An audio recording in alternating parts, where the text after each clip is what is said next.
Have you thought this through? No way will that work. Are you sure? Is there any money in that? You'll never make any money doing that. How are you going to pay the mortgage? Just get a job. You're going to try and sell that? Why can't you be normal like everybody else? All right. Were your parents morons too? The savvy entrepreneur to the rescue. Congratulations. That really turned out well. Really good job. I'm surprised. You know, I wish I thought of that. I never thought anyone would. How did you do that? I'm so glad you're pursuing your dreams. I wish I had the courage to follow my dreams. Hey out there, good morning and welcome to the Savvy Entrepreneur.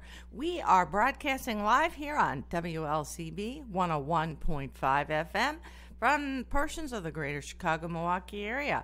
I am your host, Doris Nagel. And why am I doing the Savvy Entrepreneur? Well, because I'm a crazy entrepreneur myself, and I love helping other entrepreneurs. I've counseled lots of startups and small businesses as part of my law and consulting practice, and I've also helped start at least 9 other startups, and I've made a lot of mistakes along the way. My passion is to share what I've learned and to find other experts and entrepreneurs to also share. We have 2 goals here at the Savvy Entrepreneur: to educate and to inspire. I welcome your comments, questions, challenges, suggestions, resources. Email me anytime at dnagel, N-A-G-E-L, at lakesradio.org. And with that, I would like to bring on our guest for today, who is joining us by phone. So hang on just a second here, and we will try to get him on the line. Good morning, this is Manu. Hi, Manu. It's Doris Nagel. We're still trying. You know, Manu is there. You heard him.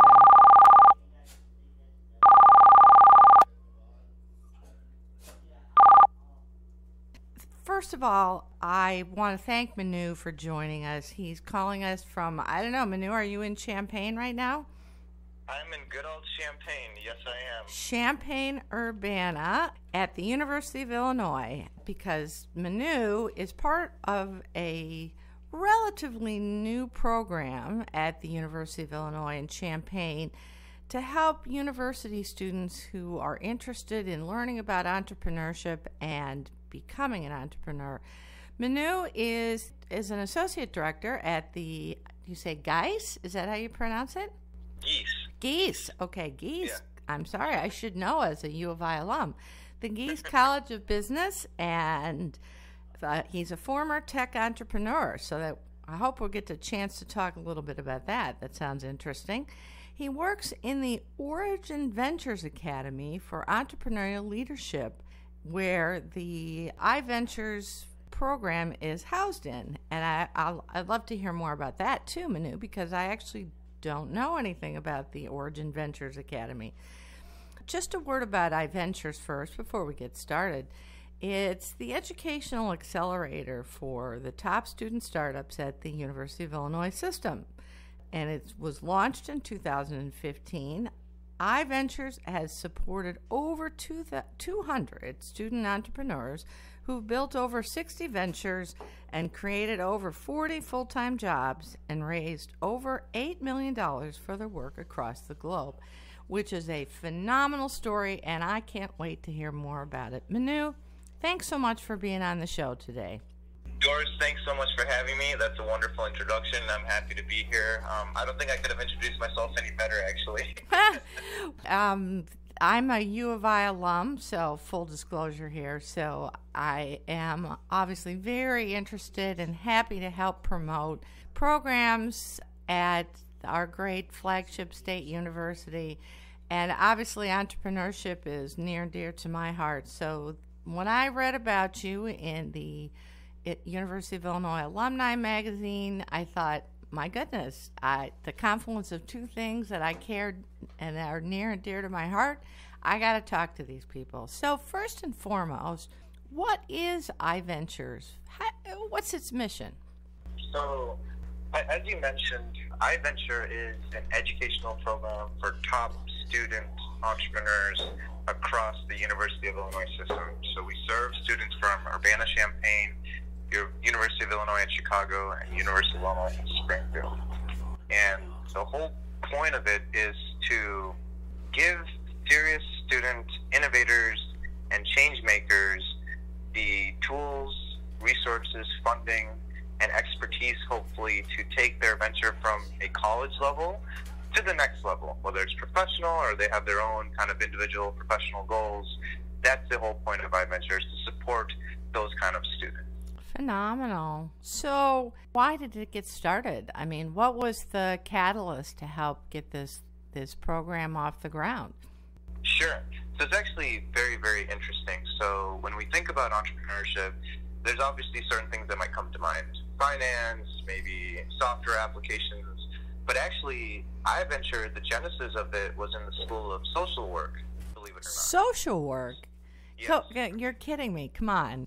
Yeah, so it's really interesting because when we look at successful business ideas, usually what they do is they focus on a problem and solving it, and that kind of presents an opportunity. So my colleague, Professor Noah Isserman, was instructing in the School of Social Work, teaching a course, I believe it's called Social Work 321, and where it was a two-part course. So in fall, students would actually go out into the community and find problems.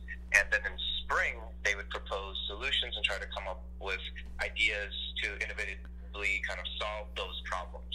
Okay. What we noticed was in summer, these problems and their solutions would be abandoned because students would go on to take internships or graduate, or, there was nothing to hold them in place for champagne. Interesting. So that's the idea started. We were thinking, what if we provided a place for students to work, gave them a little bit of money to offset any losses they might have from not taking like a very attractive internship, as most U of I students might be able to, and actually give them some push to build upon those solutions. And that how iVenture was born around 4 years ago. That was kind of like the crux of how we originated. Interesting.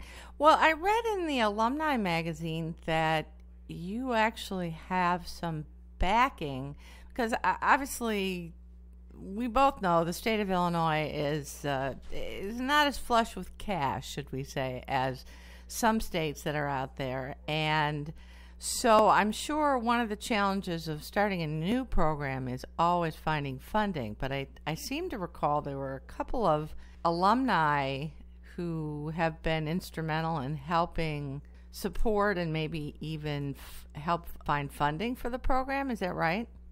Correct. And that's where I think the Origin Ventures Academy for Entrepreneurial Leadership namesake comes in very, very relevant. So you're right. Illinois, it's a tough state to live in. For in a lot of reasons, but it is what it is. I'm not gonna lie. I did enjoy the summer-like weather until a couple days ago. So I'm not going to complain about that. But in terms of the economy and education, it is tough, especially for a public institution like ourselves. You're absolutely right. We are very, very fortunate to have alums and significant people in the state of Illinois support our work. And so what it comes down to is finding people, especially alums, that really align with our mission. So when we dive a little bit more into iVenture, we'll notice that it's a little different than a lot of entrepreneurial programs in that we support all kinds of change makers, not just ones that are poised to make millions. And that really changes certain students' trajectory and their life goals. And so we try to find alums that kind of align with those kind of missions. And we've been very, very fortunate. So, in that magazine that you read, Origin Ventures is one of the premier venture capital firms in Chicago. Their leaders, Steve Miller, Bruce Barron, U of I alums, really, really recognized our work and decided to back us. And that's why our academy is called the Origin Ventures Academy.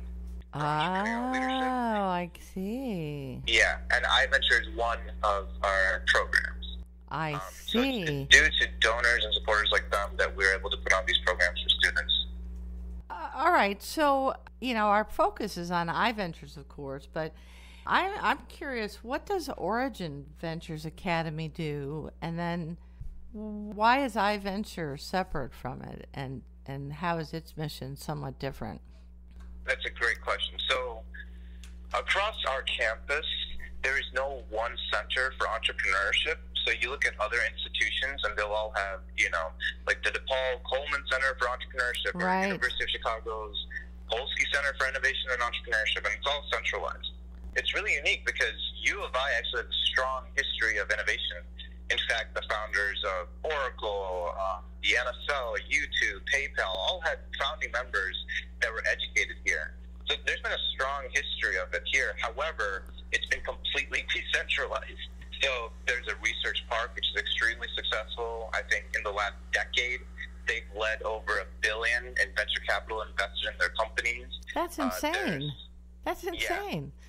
Yeah. It is actually probably one of the top 3 most successful college incubators in the country.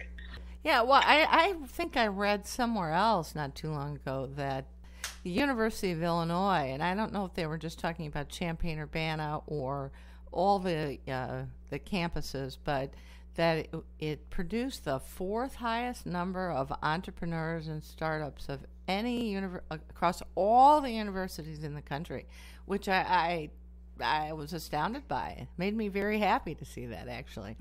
Yeah, no, we're very happy that this small town in the Midwest probably produces some of the most important inventors and entrepreneurs in the world. I think another stat is that we're one of the top universities to graduate venture-backed entrepreneurs. Wow. And yeah, it's actually pretty neat. You would never guess. You'd have to go through 2 hours of cornfields to get here, but once you do get here, there's some really, really neat stuff happening here. But to answer your question, there are different pockets. There's a technology entrepreneurship center. There's a VC arm of the university. There's various entrepreneurial events and student organizations. And our academy is just one of those different things fulfilling a different need. And for us, our focus is on top student entrepreneurs. Not everyone that is entrepreneurial is a full-time founder, if that makes sense. Okay. There's a whole spectrum of entrepreneurship. Oh, yeah, well, that's for sure. And there's a lot of things that come under the umbrella of entrepreneurship that maybe people don't even think about. I mean, I think most people think about Amazon and Google and Uber, but just being your own hang out a shingle lawyer or accountant or therapist or marriage counselor or even insurance agent, those are all entrepreneurs, right? Absolutely. And to build off that idea, there's different ways. There's a concept of intrapreneurship where you're working in a big company, but you're encouraged to be innovative, such as at a Google or a Microsoft. There's the investor side of things. There's a whole concept of entrepreneurship through acquisition, where you buy an existing business and grow it, like the private equity model. So there's tons of ways to be entrepreneurial, and we're just fulfilling one of those missions. And the other part of our programs are heavily focused on social innovation. So my colleague, Valerie Warpatinsky, leads those slew of programs, and those include things like the 3-day startup, where students come together and they focus on a social issue and they try to come up with a solution to that. She does work with women in entrepreneurship, military veterans in entrepreneurship, and those kind of programs. So wow, that's fantastic. Yeah. Wow. I'm just amazed really and impressed. Well, all right, so you were starting to talk about, though, how the Origin Ventures Academy differs from IVentures. So it's just essentially it's the department that we're housed in. So Origin Ventures Academy for Entrepreneurial Leadership is our unit in the Gies College of Business at the University of Illinois at Urbana-Champaign, and IVentures is one of its programs that is offered. It's the biggest program that it offers currently. Well, all right, so let's talk a little bit about the students who are involved in this, because I wish, looking back, I had a program like IVentures. I wish maybe, and in fact, maybe there was, but I didn't even know about it. So how do student entrepreneurs become part of the program? How do they find out about it, and how do they know whether they're a good fit for the program? It's actually really funny because when I came back into the role, I was thinking the same thing. I was like, where was this when I was in college? Well, yeah, but that's what I'm sure helped inspire you to be part of something like this, right? Yes. I think it's coming less from a place of envy now and more from a place of like, wow, this is fantastic. I'd love to get involved. And it's just the evolution of things. Like, there was always precursors to the type of program. In fact, right before this, there was a program called Illinois Launch, which was supported by, again, another alum of ours. And this is just the evolution of things. Like, I think there will always be an innovative spirit at Illinois, and I'm sure there was things when we were in undergrad we probably just didn't know about it. That's all. And that's like something we're trying to change. Well, and that is a big that is a big problem at a big university, is that there's so much that it's sometimes difficult to find it. So back to the question, how do they find out about you, and then how do they become part of the program? One of our main goals is increasing access to entrepreneurship and changing culture. And so why that's important is we want to give every student the opportunity to be a change maker and an innovator. And so when we go out into different communities to recruit and source teams, the more diverse, the better, because all of a sudden we're hitting populations that have never thought of themselves as entrepreneurs. So in terms of sourcing, I am almost at every entrepreneurial event on campus. And I'm talking to all kinds of students, whether or not they have a formulated idea or not, or a product. And I'm just trying to get a pulse for what's happening on campus. Each year it's a little different. And I'm helped by a wonderful team of program fellows. They're students that we give leadership positions to who kind of vet and source teams. And then we have our students. So we teach a course, which I'll get into during the school year. And students actually get credit for being ambassadors. So they go to different events, they spread the word, they share their story, and sometimes that's the best way to have students go back into their own communities and, you know, see who's interested in IVenture. We do a bunch of things like that to kind of gauge the student body pulse and see what projects are happening. There's tons of things, hackathons, conferences, meetups. Well, right. We talked about how it's a big university and sometimes hard to find all those gems that are out there like IVentures. But the reverse then is true too, is for you to find the student gems who want to be part of the program and who are a great fit. Exactly. To be quite honest, you need to be anywhere and everywhere. Like, you know, it's funny. I was actually at a hackathon at the School of Veterinary Medicine. A hackathon. I love it. I think I might need to go to one of those. Yeah, and literally what they were doing at the School of Veterinary Medicine was trying to figure out a novel way to make a litter box for kittens. So there's very different ways in which you can be entrepreneurial. This past weekend there was the Pygmalion Festival, which is a large social cultural festival here, and during it, guess what? They also had a hackathon, which is focusing on kind of local issues like poverty and homelessness. So there's tons of things. Wow. Interesting. All right. So you meet students at all these different events and hear about, or maybe even hear about other students through talking to people who are doing things. So you can't take everybody. How do you decide who's a good fit for the program, for IVentures? Yeah, that's a good point. We definitely can't choose everyone. I think last year we had close to 50 applications, and we only took in 13 teams. Wow. So we're fairly selective, and we look for a couple things. So I think first and foremost, we look for a strong team with people with technical expertise in the industry and who are working and committed on solving a big, relevant problem. Okay? And this doesn't just mean just people that randomly create something with no traction, with no problem underlying it, and no users. We typically look for a team that's already formed, that's built something, that's talked to potential users or customers, has put on some advisors, has utilized our decentralized entrepreneurial ecosystem, has already used resources. That's like the ideal team. Someone that's kind of done everything at the university, is ready to take it full time, but needs that extra push. Those are kind of the serious entrepreneurs that we look for. Wow. Well, that's why you would probably not have found me, is because I probably wouldn't have known how to do all that kind of stuff, or even had the idea that I could do all that stuff at the point of being, you know, a freshman or a sophomore or even a senior at the University of Illinois. So those are those are pretty unique people because it takes a lot of vision and persistence to be able to go through all those different kinds of hurdles you just talked about. Yes, it does. And acknowledging that, because there are certain areas, to your point, on campus which might be better suited, such as business or engineering, which are just constantly, these opportunities are constantly broadcast.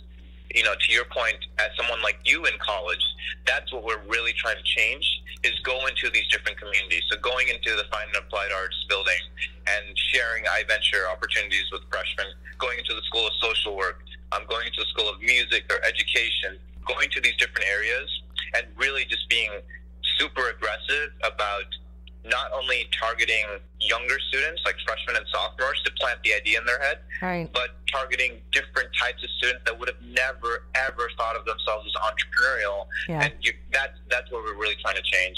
And I think our results are, while not exemplary, they're certainly a step in the right direction. We've represented 10 different colleges and over 50 different majors and minors, and students are coming from all different backgrounds. And sure, we're a Geese College of Business program, but some of our biggest wins are in music, healthcare, agriculture. Like, it's really all across the board. Unfortunately, in our era of specialization, one of the bad things that's happened is that people go narrower and narrower and deeper, and sometimes some of the most interesting connections happen. The quintessential Renaissance person who knew a little of this and a little of that and could connect different dots. It seems like we don't have very many of those people, or maybe not enough of them, and it's hard for those people, even when they exist, to really find the right niche to be productive and contribute. Yes, it is a little difficult, and quite honestly, sometimes at a university and an institution like our own, there's just so many opportunities and so many different things. In fact, a student can do anything nowadays with the power of the internet. They can do anything, but not everything.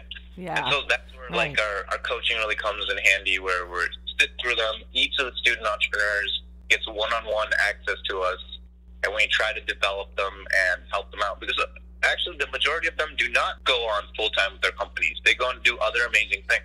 And that's kind of like a interesting part of the life goal coaching aspect of it. Well, that's a great segue, Manu. I wanted to talk with you a little bit about, once a student is part of the iVentures program, how do you help and nurture and coach them? I think you started to touch on it, but I think let's dive a little deeper into that.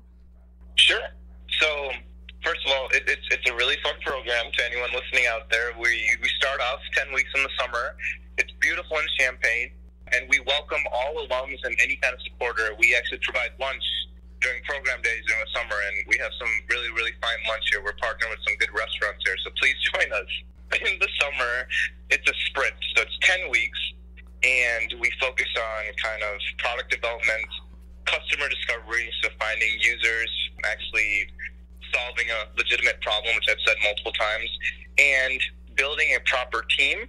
One of the main reasons startups fail is not just timing and product market fit, but it's also the team. So we focus on team and building good culture, a culture of inclusivity and hard work ethic. So those are kind of like our main tenets over summer, and it's 10 weeks. And throughout the 10 weeks, yes, my colleagues and I instruct and provide oversight and guidance, and we meet 3 times as a team with each team, our leadership team, and we go over their goals for their venture, their personal goals, and see if they're hitting those. But the main point of summer is, hey guys, look, you have no distractions. School is not in session right now. Besides summer classes, you guys are here on campus. It's beautiful. It's mostly empty. Let's get down, put our heads down, and get to work. All right, so Manu, hang on just a minute. We need to take a quick break for our station identification and a word from a couple of our sponsors, and we will be right back here on The Savvy Entrepreneur with Doris Nagel. So we are back with The Savvy Entrepreneur. This is Doris Nagel, and I have my esteemed guest on the phone, Manu Edakara, who is with iVentures at the University of Illinois. Manu, before the station break, we were starting to talk a little bit about the summer program that you have as part of the whole suite of support that you provide at IVentures. So you were talking about the summer program and the services then. So after the summer program, what happens then in terms of helping students foster their ideas? That's a great question, and what we do is, I think, to our knowledge, we are probably the most generous student entrepreneurship accelerator program in the country. Throughout the school year, they have access to numerous resources. So we give them access to funding. They have up to $10,000 of funding.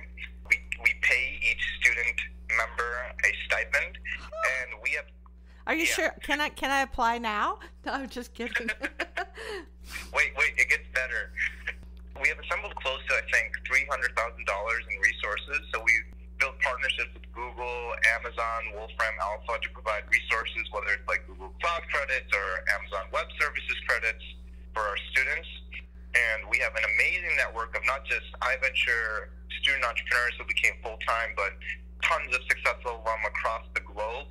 And we are partnered with most major innovation hubs in the state of Illinois, whether it's co-working spaces, accelerators, other schools. So there's this whole, it's very hard to quantify the exact monetary value of this program.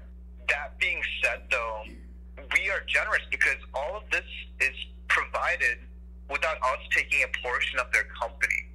So most investors and most accelerators will take a portion, like they'll take equity, and we don't. And that's why we're different, because our main focus is on individuals and student development, and our second, tenant is venture growth. So that's an important thing to note. That's truly amazing, mind-blowing, in fact.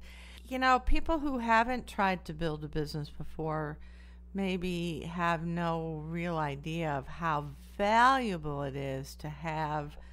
Obviously, people think about the capital. Okay, that's nice to have, but as you mentioned before the break, having a good team is really as critical a factor as anything. And so to be able to tap into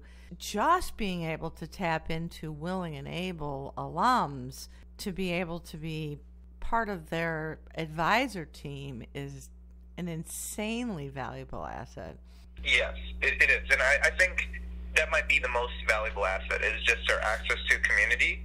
My full title is Associate Director for Entrepreneurial Communities, and that's the backbone of our program. We have people come in donating their time and talent, especially over summer, and they do office hours. Several of them serve as advisors, or investors, or supporters, or connectors, and that's the true beauty of the program is, since we have students from all different backgrounds, we welcome alums and supporters of all different backgrounds as well.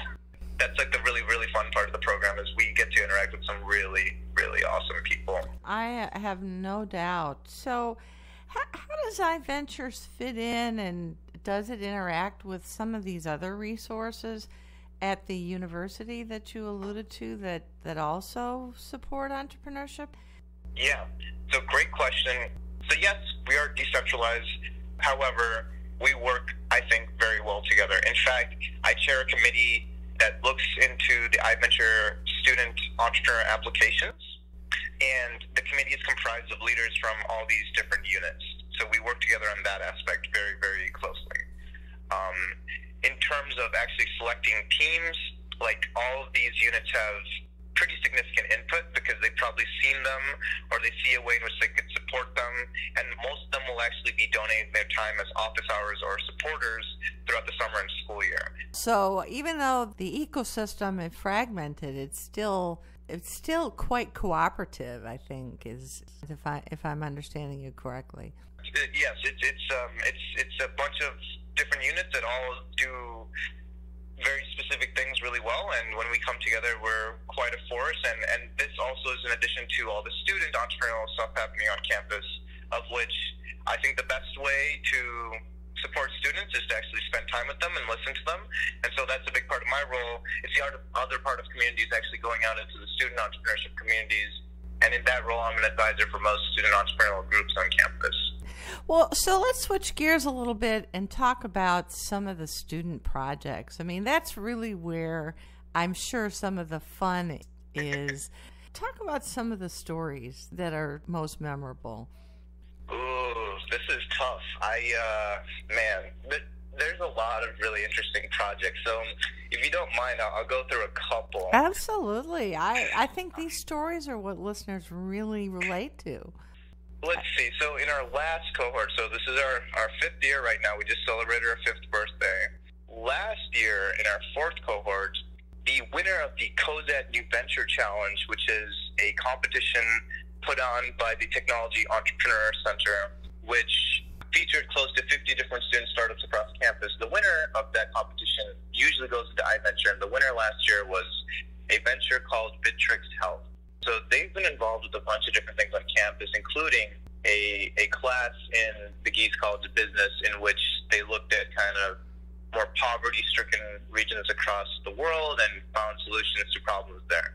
So the problem that they're tackling was oral cancer in India. So oral cancer is one of the leading causes of death in India because a lot of farmers there who are working all day chew tobacco. The problem with oral cancer is by the time it hurts, it's usually stage 4 and it's too late.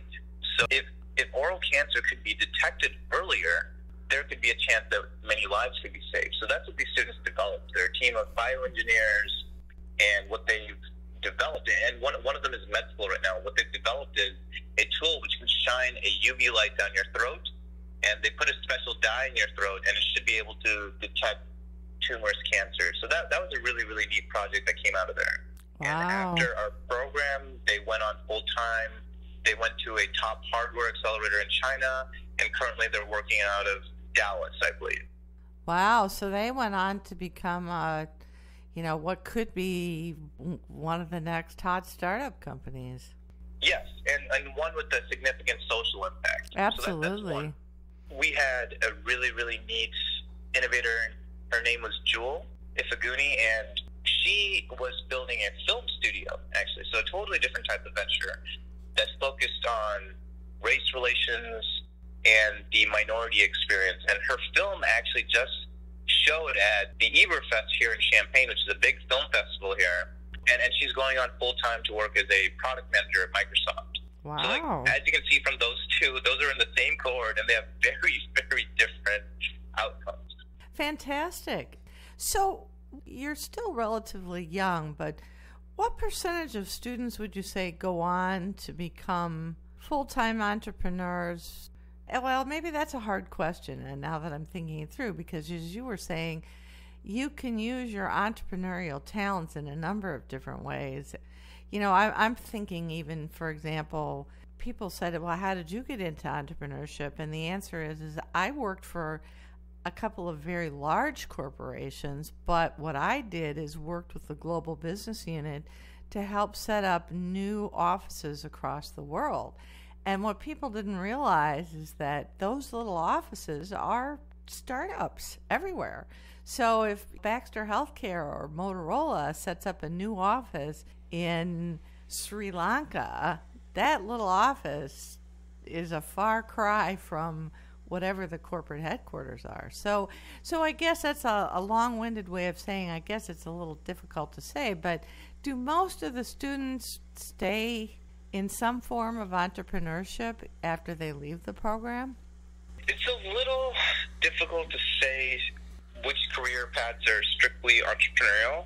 However, we incubated, I think, close to 60 ventures, and out of them, around 15 are full-time. And what I mean by full-time is they've raised money, they're not doing any other jobs, and this is what their professional job is. They're working on their company full-time.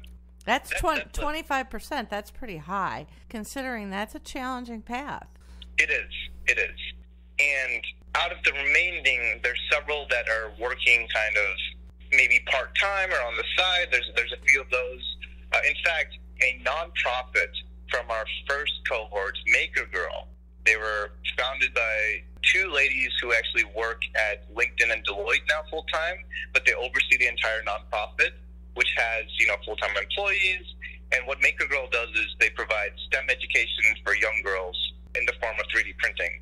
So there in it itself is a very unique model of two students, former students who are overseeing a thing but also working full-time. Right. So there's different aspects. Then there's other students who are working here on campus essentially full-time but are still full-time students.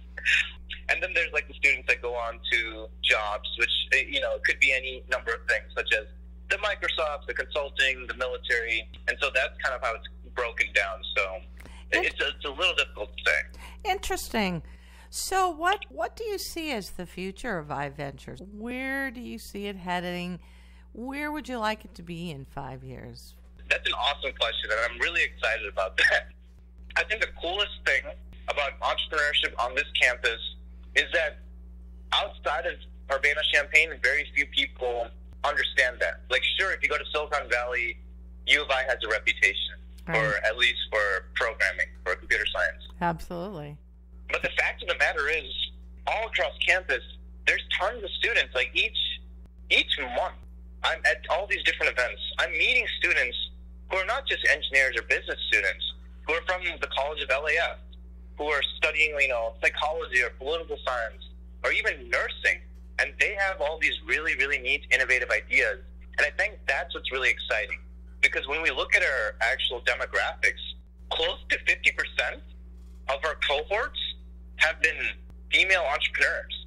And I think close to a quarter of them have been underrepresented minorities. And these might not sound like big numbers, but when you actually look at full-time entrepreneurship across America, the numbers are abysmal. They're like horrible. Oh yeah, I know a lot about the medtech space. Something like only 4% of medtech startups are headed up by women.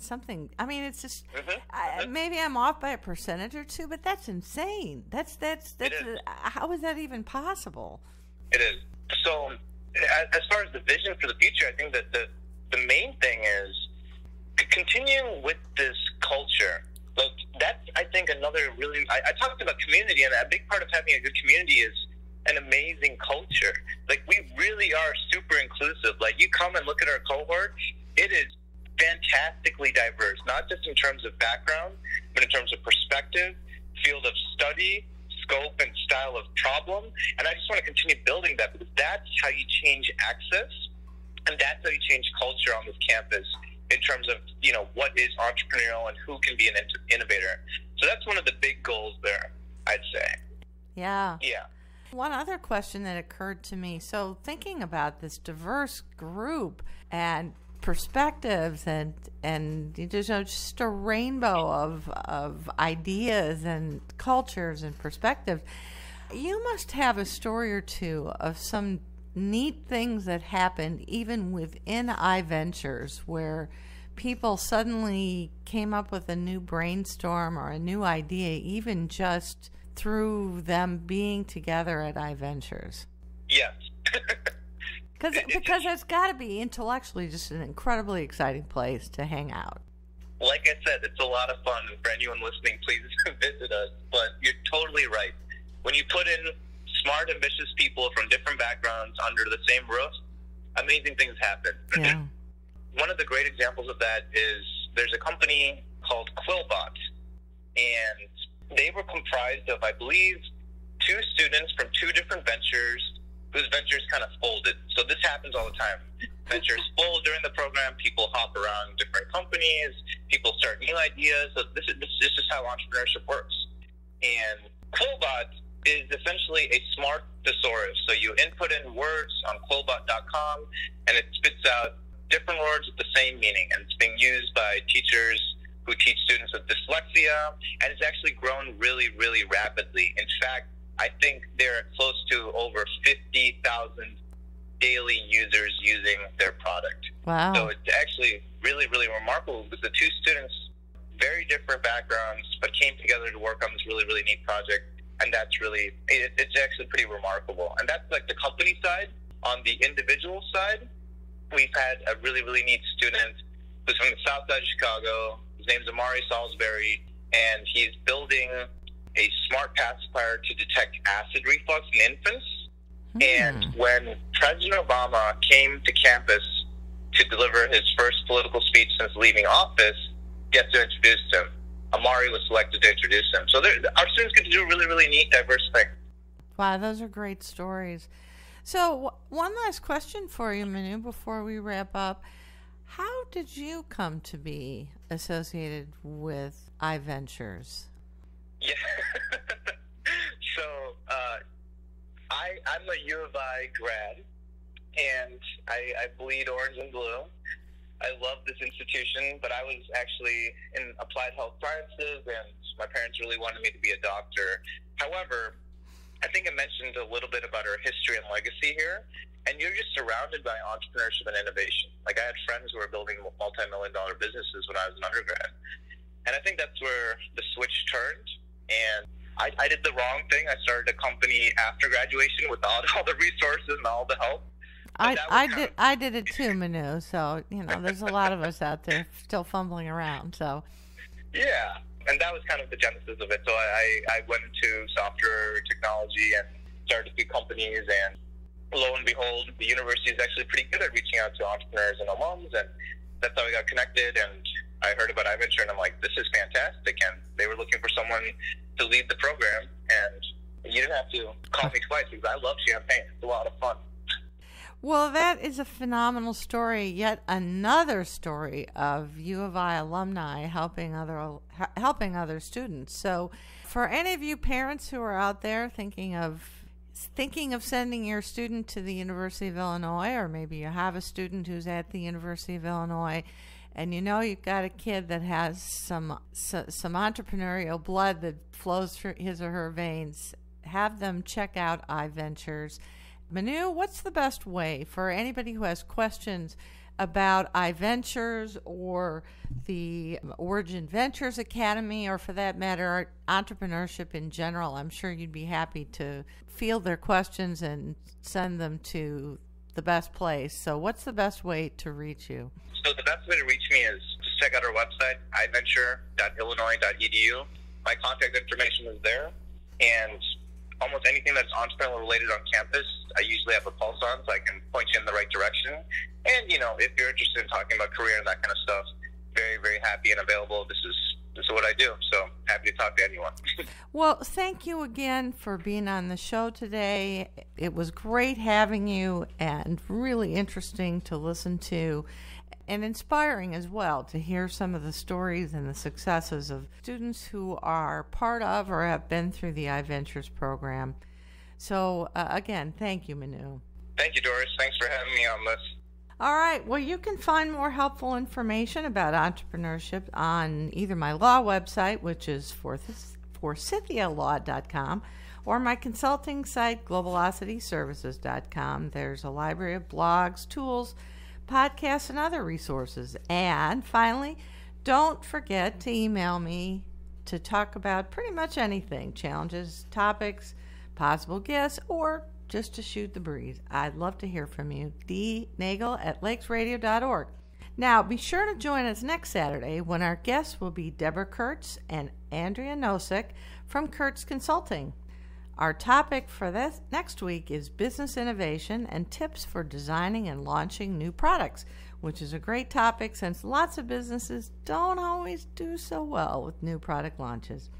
Until then, everybody, happy entrepreneuring.